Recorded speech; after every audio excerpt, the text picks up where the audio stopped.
Welcome back to the deep dive. We always try to sift through the noise and pull out those really compelling insights. And today, we've got one that might just flip how you think about, well, financial challenges. There's this source we found, and it puts it so bluntly, it really makes you stop and think. It says, being broke isn't just a struggle, it's a gift. Wow. Yeah, that's definitely a statement. It grabs you, doesn't it? It really does. A bold claim. And that's the heart of our deep dive today. We're looking at an article called Why Being Broke is the Most Powerful Motivation.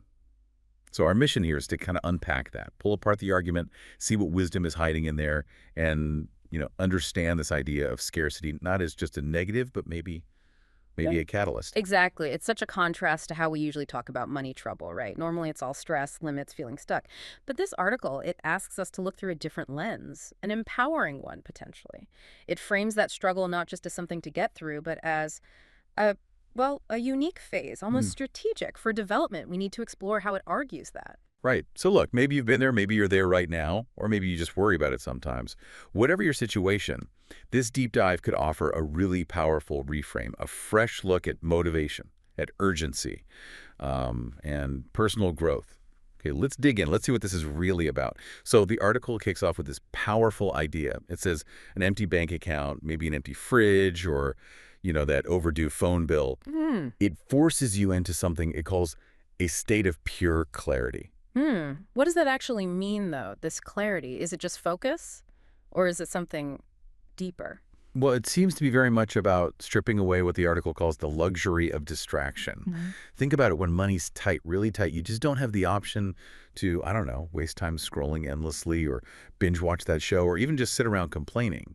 The source is pretty direct. It says you can't afford those things, literally. Yeah, those easy escapes, the things we do when we're comfortable, they just vanish. Right. And what happens then is that every second feels heavier. Every choice seems to matter more. It creates this brutal honesty about what you really need right now, what your immediate priorities are. It clarifies your why in the starkest possible way, basically burning off anything that isn't essential for moving forward. It really makes you think, doesn't it? How easily comfort can lead to, well, a scattered mind. Too many options, maybe. But this source hammers home the idea of a forced focus, like a laser beam. It even uses this really visceral image saying, hunger is a fire that burns laziness out of your system. That hits hard. It's not just about motivation, it's primal. It really is. And that clarity, that intense focus, it's not passive, it's the engine for action. Okay, yeah, this is where it gets really interesting for me. The source suggests that for a lot of successful people, it was exactly this period, this financial pain, that lit the fuse. Not just something they overcame, but the actual spark for their success later on. Absolutely. The article points to several specific outcomes that tend to pop up when people face these kinds of pressures. First, it argues that being broke stripped away their excuses and replaced them with urgency. Okay. I mean, when you absolutely have to make something happen, all those reasons why you can't, they evaporate, don't they? The stakes are too high. Yeah, no time for maybe or what if, it's just now. Exactly. And then, beyond just urgency, it also apparently forced them to become creative. Yeah. When you don't have the money, you have to find other ways, right? You have to innovate, find those unconventional solutions, think outside the box. And this often means seeing opportunities that, frankly, others might miss because they have the comfort of standard resources. Huh. Resourcefulness born from necessity. Precisely. And of course, it pushed them to hustle. That raw, relentless drive to work harder, work smarter, it becomes non-negotiable. The article makes a point of saying some of the most successful people you admire today, they were broke once. It's a powerful reminder. It really is compelling. It makes you wonder, doesn't it, how often that real deep urgency and that true resourcefulness, how often they only show up when our backs are against the wall. It's almost like a pressure cooker for your skills and your drive. Like you said, you have to invent solutions, not just buy them. Yeah, it's a forcing function. So building on that, this idea of finding strength you didn't know you had, the article throws out another really stark statement. It says, comfort breeds weakness. Struggle breeds strength. That's quite a contrast. But it feels like it gets right to the core of this potential transformation it's talking about. It does, and this is where the reframing gets really profound, I think. The article is basically telling you, urging you, not to see being broke as like falling behind in the race of life. Instead, view it as a period of intense training. Personal development boot camp, maybe. Yeah. The metaphors it uses are really strong. You're training. You're sharpening your weapon. See, it's not just about getting through it, it's about using it, honing your skills, your resilience, your actual character. Sharpening your weapon. I like that. It Yeah. applies you're preparing for something. Exactly.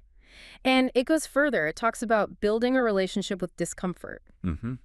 Most of us, our instinct is to run from discomfort, right? Avoid it at all costs. But the article suggests that learning to navigate it, to actually function within it, that's a critical life skill. And this ability, this comfort with discomfort, it argues that that is what will carry you when you're rich. So it's not just about surviving the now, it's about building a foundation. Yes, a foundational strength. Something that stops future success from making you, I don't know, complacent, soft. Yeah. It grounds you. That's a really powerful way to think about it. Not just surviving, but developing this kind of mental, maybe emotional muscle memory that serves you your whole life. It Right. definitely makes you pause and think about your own life, doesn't it? Yeah. Where has hardship, maybe unexpectedly, led to some real growth or made you more determined? I think most of us probably have those moments if we really look back, I'd imagine so, even if they were tough at the time. for sure. Okay, so we've talked about clarity, Hmm. urgency, creativity, strength, this gift aspect. Mm. But the article then asks a really crucial question, one that's maybe easy to gloss over. What happens after? After you make it, after the success comes. Because it warns, the truth is, once money comes, the fire fades. Unless you remember the lessons of being broke.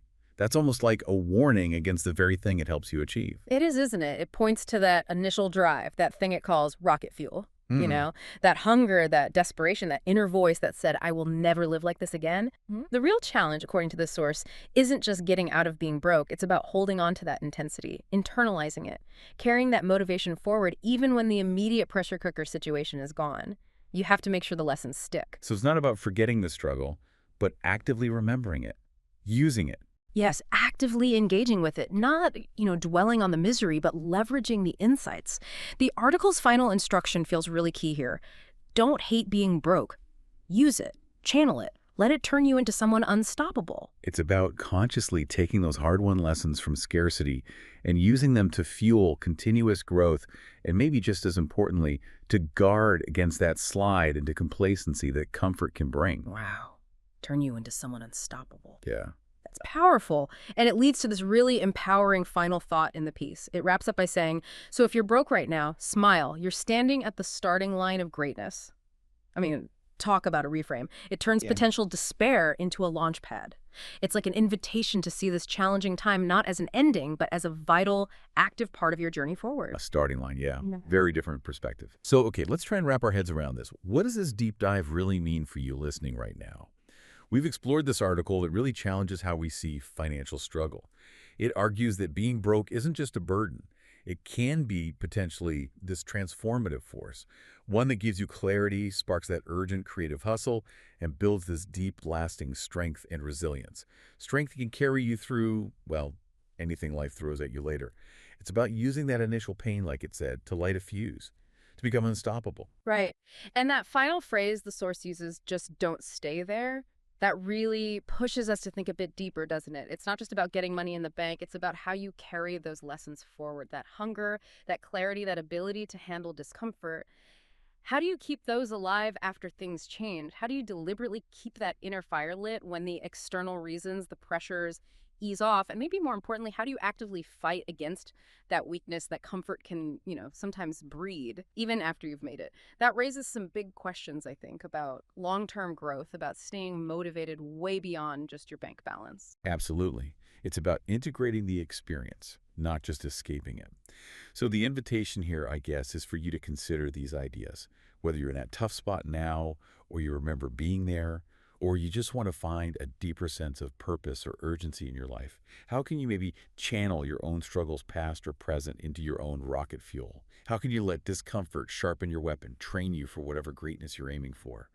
Hopefully this deep dive has given you some powerful new ways to think about your own journey.